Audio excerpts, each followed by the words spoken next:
Only the dead have seen the end of war.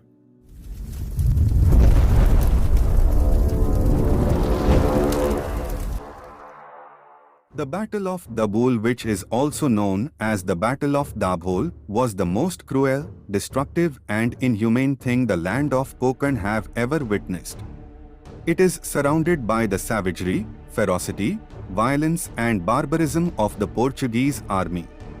It is written with the bloodshed of innocent, the massacre with no mercy to the old or the child, and the inhumane extermination by the savage Portuguese forces of the viceroy. In today's video we are going to see the historic background of Dabhol. Dabhol was of great importance in the 14th, 15th and 16th centuries. It used to be the principal port of South Konkan region, carrying on trade with ports in the Mediterranean, the Red Sea and the Persian Gulf. During 13th to 15th centuries, this port was ruled by the Bahmani dynasty and was known as Mustafabad. Later on it was Hamjabad and then it was Dabhol.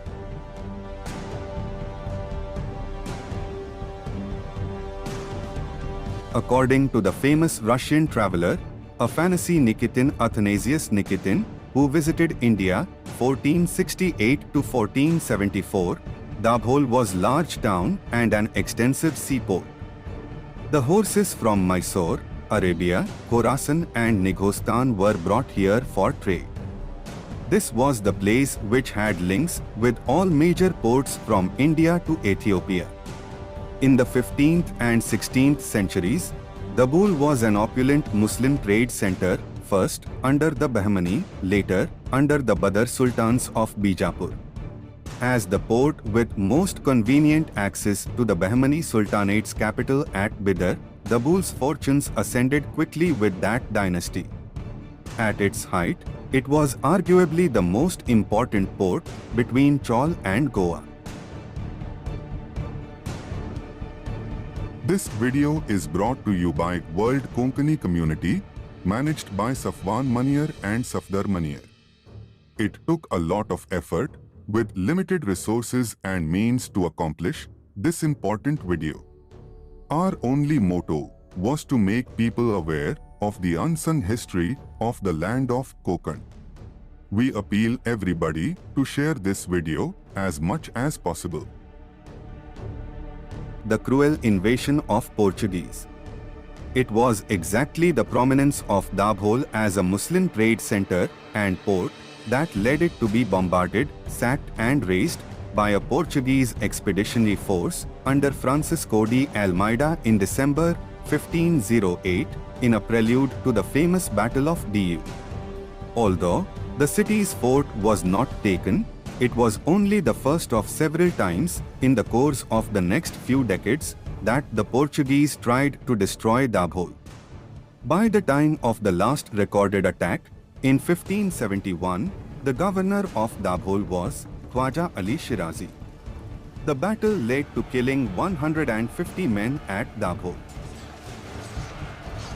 Despite the presence of a double wooden wall and a ditch, the Portuguese, using both an artillery bombardment and a pincer movement of armed soldiers, slammed into the town.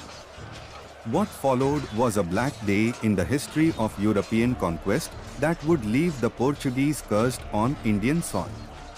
The conquerors were merciless. All living creatures, male, female, old, young, human or animal, were slaughtered. Then the city set on fire to burn alive those who had managed to hide in secret.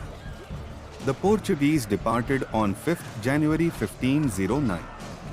This massacre stood beside Vasco da Gama's destruction of the Hajj pilgrim ship, the Miri, as an unforgiven act that lingered long in the memory. The aftermath.